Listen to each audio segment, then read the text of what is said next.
We are live, not live. We are recording again, finally.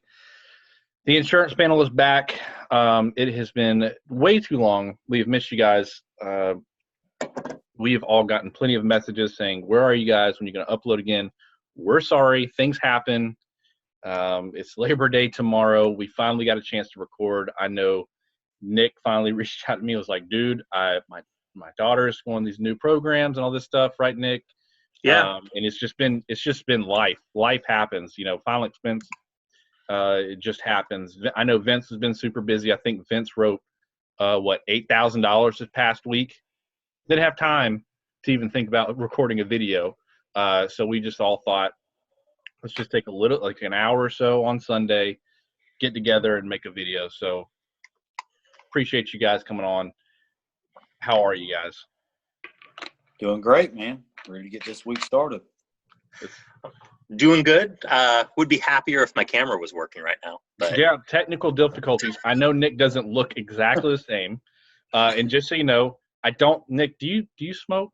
I don't smoke, no. Okay, so Nick doesn't smoke. Don't let the picture fool you. We might actually end up editing it out. It looks like he has a cigarette in his mouth. It's a Tootsie Roll Pop. So don't believe everything you see on the internet, folks. Speaking of that, don't believe everything you see on the internet. I see we're all in the same final expense groups on Facebook, tips, tricks, and closers, FE agents, life insurance agent, FEs, lead eagles, all these different types. And it's very easy to just show something online and make it look really great.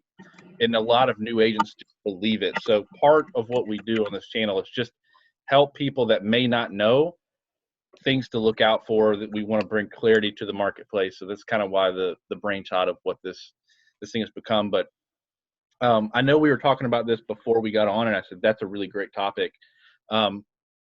Things that new agents do that they probably shouldn't. And what I specifically mean by that is I see a lot of new agents who get on and they get very excited about the opportunity. And instead of just grabbing their leads, getting a tank of gas, getting in their car and going making sales, they do all this busy work and they become 30 hours a week getting ready. And then they put about 15 hours in the field and they're wondering why it's not working. Let's talk about that. Paralysis by analysis. Paralysis analysis? Yep. Mm-hmm. Well, I don't know if people are just, they have a paralysis, but I mean, I guess you're probably right. I mean, the one thing that always comes up is underwriting. I get so many agents, even my agents, who go, man, I just want to be ready when I get into the client's house. I want to know exactly where to place them. I'm like, 80% of your business should go here anyways, because this is mostly what you're going to run into. But they just go, I just want to read I'm like, look, you've got 5 carriers. They each got 4 or 5 different products. You'd be reading for the next week before you figure this thing out. Yeah. No, I mean, the biggest problem in that respect that I find that agents have is they look at underwriting backwards. And I'm pretty sure I've talked about this on here before. If I haven't, I know I've posted something about it on Facebook or something somewhere. But, most agents look at a client and get all overwhelmed because they're like, well, this client's got all of these issues. They've got, fibromyalgia, or they've got diabetes, or they've got whatever health conditions. And they need to figure out what company is going to take all of these health conditions and figure out kind of how it all adds up together to find the right health condition, the right company for the client. But what they should really be looking at it the other way. They should be looking at it, what company do they want to write? What are the reasons why that company will not take a person? Does the person you're sitting in front of have any of those knockout conditions? Right. It's a lot less that you need to memorize. You don't need to know what company takes XYZ condition. You just need to know, does your prospect have the 5 conditions that the company that you want to write won't take? Right. I like to write family benefit, for example. They don't take epilepsy. So I ask people, hey, are you an epileptic? Have you had a seizure in the last year? If they say yes, I know I'm going to put them with somebody else. Mm-hmm. If they say no, I can write them with family benefit. Sure. You know, and so the advice that I always give to new agents when they start out is, even though it's going to cost you a little bit of money in some sales, it won't cost you that many. You should pick just one company and only one company, and write everybody with them. And every time you can't place somebody with that company, write a note down why. You know, they I met lady, you say, you write a little note, met Mildred on, Tuesday, she had epilepsy, couldn't place her with family benefit, had to write her GI. After 2 or 3 weeks, you'll have a little list of things that company won't take. Right. Go off and find companies that take those things. And then you've got a backup company. Honestly, if you have 2 good companies, you'll probably only need to write those 2 companies like 90% of the time. 100%. Yeah.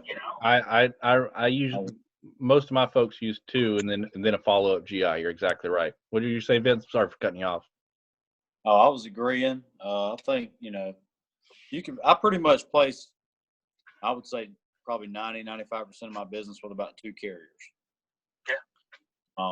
And then, really and truly, like that extra 5 to maybe 10% of stuff that you're having to put elsewhere,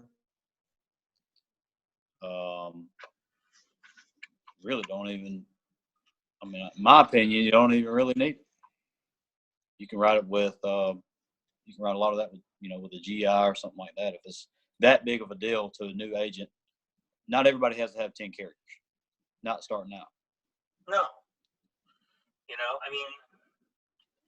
Maybe you want 4 and a GI. And then you'll write 2 of them a lot, and you'll write 2 of them every now and then you'll write the GI for the rest. And when you're new, you'll probably write more GI than you should, and that's okay. Just learn from it. Like I said, make notes on all the stuff that you write GI. Okay, but now start figuring that out.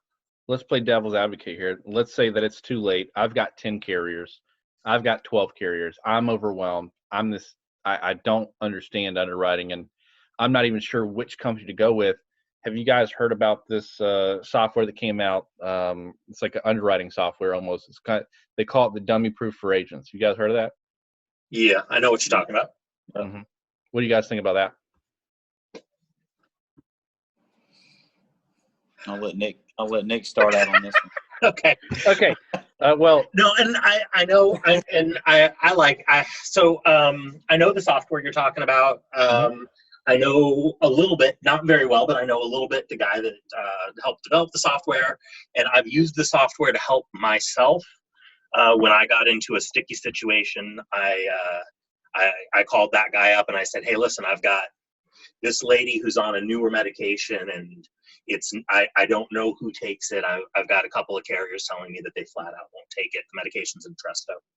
I had a couple carriers flat out tell me that they won't take it, that I thought would be the right carrier for this lady. And so I said, hey, just as a for instance, why don't you run this through for me and tell me who I should be writing with it. And he came back and he gave me an answer, and the answer was kind of iffy. He wasn't sure that it was a solid answer, but it worked out, and the lady got approved, and she's got insurance coverage, and everything's working out well for her. I recommended it to my IMO that I work with, and some of the new agents there are using it. I worry about new agents overusing that sort of thing, though. I worry about people going into the home and every single time pulling out their computer and typing in all the meds and pulling up and looking and kind of micromanaging who they're going to write.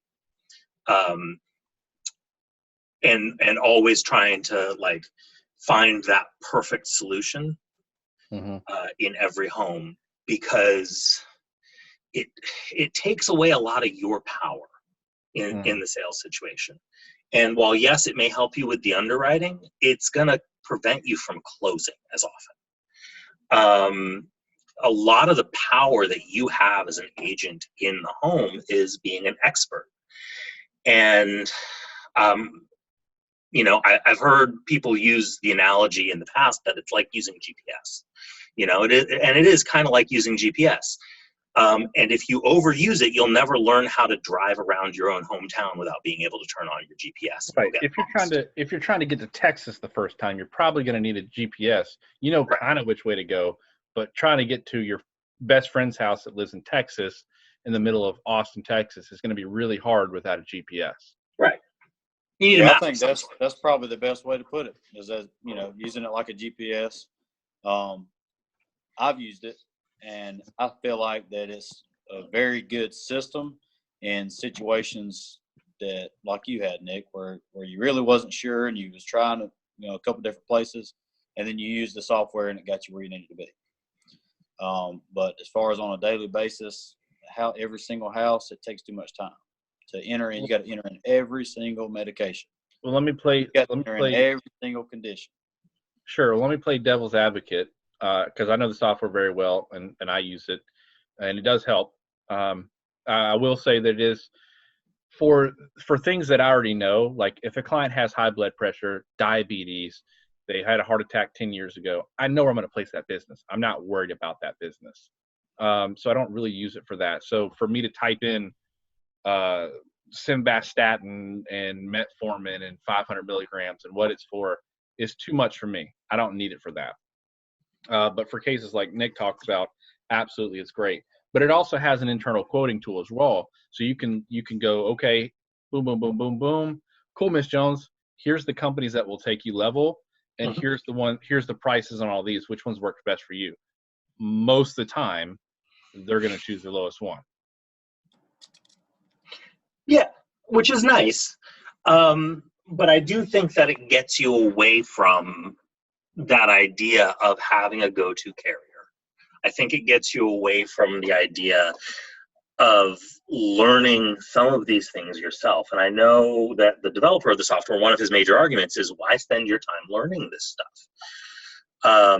But it's not that hard to learn this stuff. And knowing these things, knowing, for example, when somebody tells you, hey, I take simvastatin, that you can go, oh, that's for cholesterol. Not a big deal. Nobody cares. Sure. Being able to just know that is important. Being able to just know that is part of what makes you come across as an expert. And it builds a lot of trust, What I do know about final expense, and everybody here knows about final expense, is final expense is pretty black and white. If they answer no to the health questions and the medications line up, it's going to go approved for the most part, right? Yeah. So if you're an agent and you're in a house and you have an application, you can go, if you ask the questions verbatim and they say no to all those, you go, let me see your medications, and you look at the medication list. If it's no and no on all these, you don't really need it.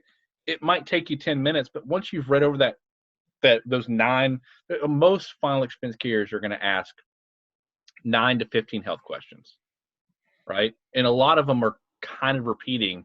It's, have you had this in the last 2 years, or have you had it in the last 5 years, right? So it's really 9 questions, 15 if they keep repeating themselves. But once you know this, you can look at an application, you still want to read it because you have to, right? But you know what that person is. If they go, you say, hey, give me your medicine bag. You look at it, you're going to know where that's going to fall before you get there. So I agree completely. You don't need it. But I do think that the software is needed for your first year to 2 years. I think it's great. Helpful. I'll say helpful. Helpful. Sure. I'll agree helpful. But at the same time, I always want to warn people that it shouldn't become a crutch. Like, for example, this is an actual verbatim question that somebody texted me the other day. 63-year-old female smoker with COPD has a quarterly dermatologist visit to freeze and remove skin cancer.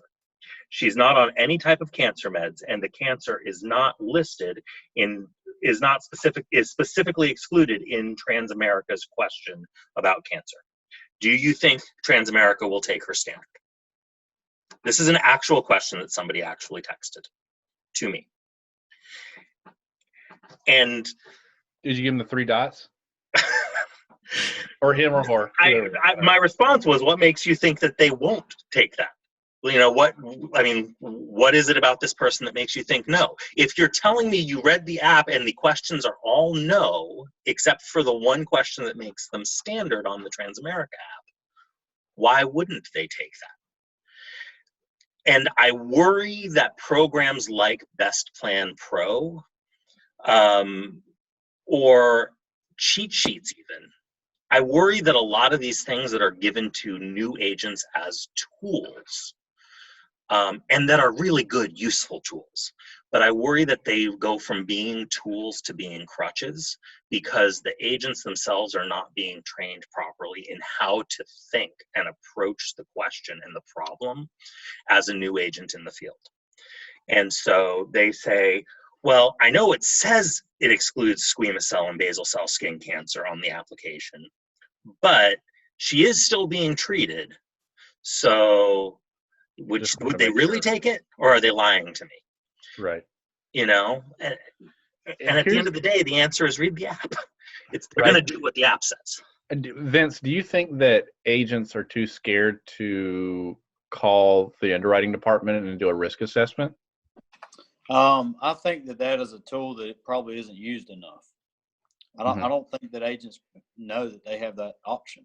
It's a great option. There's been many times where I've gotten off the phone. I'm like, "What's your name again?" They're like, "Oh, it's Nick. I'm the head underwriter." And I put on the application, I talked to Nick, the head underwriter, about this app, and it goes quicker than all my other apps.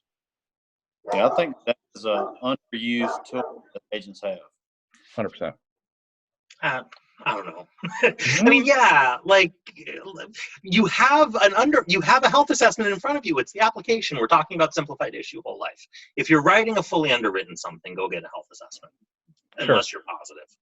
Sure. But like the application is your health assessment. Read the app. Yeah. I don't know. It's like it's not that complicated. We don't need to make it that complicated. Yeah, I think it is. I think agents do overcomplicate, underwriting. It's just as simple as the medicines in the app. I mean, and once you do this, and if you don't use those tools, because I haven't used hardly any tools, to learn underwriting, you learn the medicines. And once, because everybody almost takes almost the same medicines. All the same, right? Over and over, you're going to say, okay, this is for blood pressure. Okay, this is for cholesterol. Okay, this is diabetes. Okay, We'll prove it. Metformin, what's it for, guys? Diabetes. All right. Metoprolol. High blood pressure. Right, exactly. Hydrochlorothiazide. That's a water pill That's a water pill, right? Right. We all see. That's the thing. We've done it for so long. We know that stuff. How long did it really take you to learn that? What, 3 weeks? Maybe. Gabapentin. Gabapentin for neuropathy, or for nerve pain, depending on where, restless leg syndrome too. Right. Exactly. But see, we know that stuff because it's common stuff in the final expense world. If someone goes, "Yeah, I got the sugars," you go, "Oh, you take a big old horse pill, the little, white pill, metformin." They're like, "Oh yeah, well, run and grab that bag for me. Now you're on the way." So most of these medicines are all the same. So you essentially are you don't call yourself the field underwriter. I can't stand people that call themselves that. But you essentially are trained. You're the person that's going in there and saying, "I'm pre-approving this application. I'm sending it up to the actual underwriters to actually approve this. But based on what you're telling me, this should go this way." And you should be right, Nick, 97% of the time. 98, 99% of the time. Yeah. Unless that person like happened to me one time where his wife put his dementia medication as a vitamin, so he didn't know he was taking dementia medication. Right. And it's stuff. So yeah. Yeah, and that'll happen. Like I not as a joke, I do have people forget to tell me that they take dementia medications more often than you would expect. But yeah, it's I really only get stuff declined if somebody leaves something out or forgets to tell me something, like, or in the middle of the phone interview, they're like, oh, right, I have COPD. I forgot to tell you that I take a nebulizer every day. Well, Right. okay, well, that's different. That's going to change some of your options. Maybe I shouldn't have put you on the phone with this particular company, but Right. I don't know. I will say this for me, and I think where a software or cheat sheet or something like that will come into play is on the harder to place business to find the best graded best graded plans Sure. And there's always with going to be with the weird best stuff price that on that graded plan. yeah, and there's going to be weird stuff that you don't see very often, like, I don't know, like There's a restless combo stuff, there's you an know? there's an RLS pill that if it's 3 milligrams, it's for RLS. If it's for 4, it's for seizures. Right, I would right. have never known that unless I had to literally go through that myself and go like, what in the world? And the guy's like, no, I have restless leg syndrome. I'm like, look, the app is telling me that you have this. And we ended up calling, we went through so many hoops, but now I know, and I don't need a GPS for that anymore because it's stuck in my brain for life. Well, and that's the thing. Once you, it's, you have to learn some of this stuff the hard way, but then you know it. I went through a string where I was running into people with MS over and over again. And so Mm-hmm. now I know all the companies that take all the various different MS drugs because I just had a run where I saw 7 or 8 prospects in a month that all had MS. Mm-hmm. And you just learn how to navigate that stuff. What about quoting tools? I mean, we all know about Fex quotes. Do you Sure. think Fex quotes are a crutch for the agent? I think it can be. Again, if you don't use it right, I think it can be. What do you think, Vince Connell? Well, I have it and I Sure. use it, but I more or less probably use it to compare just to see where I'm at on the spectrum. But I have my go-to. If they'll take my go-to, I'll take them. I'm going with my go-to. Yeah, me too. I use it if I'm in a really competitive situation and I need to find somebody who's going to be like a price buster. But I even have a price buster go-to. I know you do. Yeah. It's not in South Carolina. Yeah, well, no, not in South Carolina, right? But I use it in situations where, like Vince said, if my main couple of companies won't take a person and I need to find who's going to be competitive,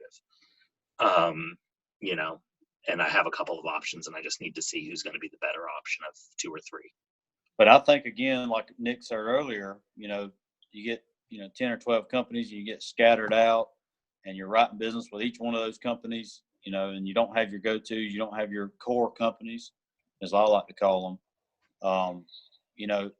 I got agents that they'll go on there, and the first thing they do is go to the cheapest company. Mm-hmm.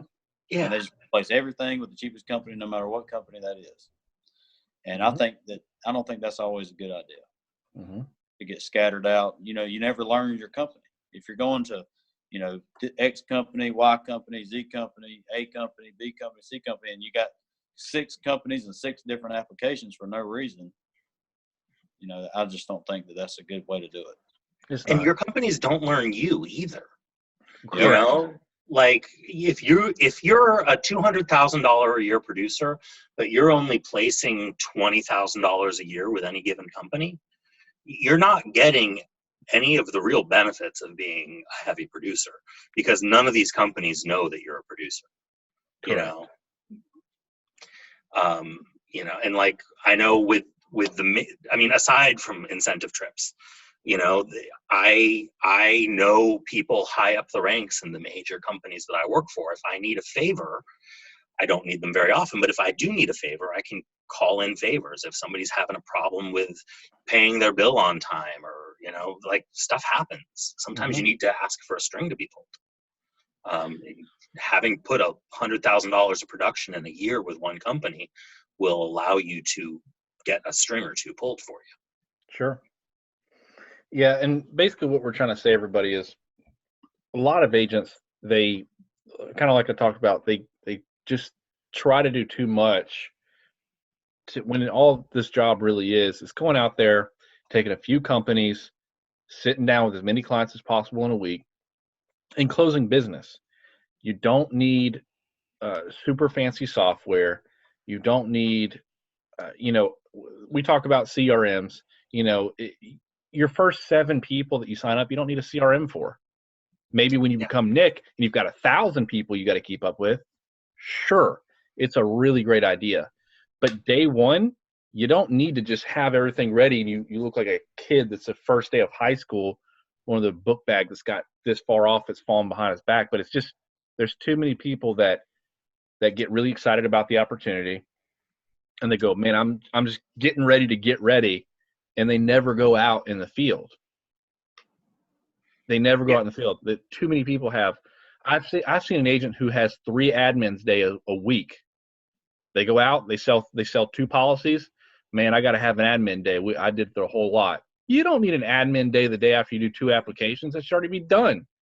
No. And then just don't get caught up in the details. You can't get caught up in the details. That's the biggest thing, and that's the biggest takeaway from this is don't get caught up in the details. Just go to work. Mm-hmm. Just go to work. And that's problem from time immemorial, right? When I started in this business, and I haven't been in the business that long, it's been 6 years, 7 years, something like that. But I mean, people were talking about this being the problem then. I'm sure people were talking about this, being the problem in the 90s and in the 80s and going back and back and back. The hardest door to get out of is your own front door, right? Mm-hmm. But man, like Matt was saying, you don't need to spend an admin day if you only wrote 2 apps. Yeah, on average, I write like 8 to 10 apps every week, and I only need 1 admin day. Like, it's a job. Work harder. And it's not even a whole day, really. Submit your app, make sure your underwriting, everything's going through with that. Check up on that, and prepare for next week.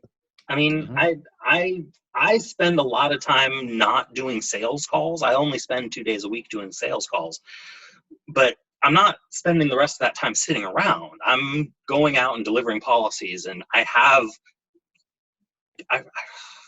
over 1,000 clients that are still active and on the books. Like, I deal with their stuff. Right. Yeah, like I'm dealing with like going and changing beneficiaries for them and updating bank accounts, and if somebody lapses, getting them back on the books, and Wait a second, Nick. If somebody falls off the books, you got to go figure out why. Yes.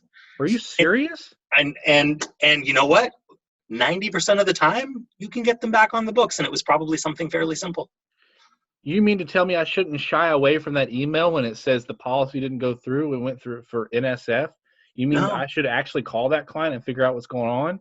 No, yeah, it's true. It's crazy, but it's true. And, if you do it, you might keep some of your business on the books. Your persistency might be more than the 80% industry average. Crazy. That's so crazy. For people that don't know me, I'm being completely sarcastic here. I would hate for somebody to watch this and be like, this Matt guy's an idiot. Of course he should know that. 100% joking. I do it every single time, man. Every time I get a notification, within 5 minutes, I'm calling that client. If I can't get a hold of them, next time I can, I'm going to their house. Yeah. On Thursday, I was driving to go to an appointment, and I got an email while I was driving. I pulled it up at a stoplight, and I saw that it was an NSF notice for a lady that happened to be, coincidence, 3 blocks away from where that stoplight was. And so I just plugged it up. I changed where I was going and went to her house instead first. Spent 10 minutes, fixed her problem, was back. I wasn't even late to my appointment. It was a $150 a month policy that I saved. What was the problem, Nick? Just so people see how easy it is. The problem was that there are 2 banks with very similar names.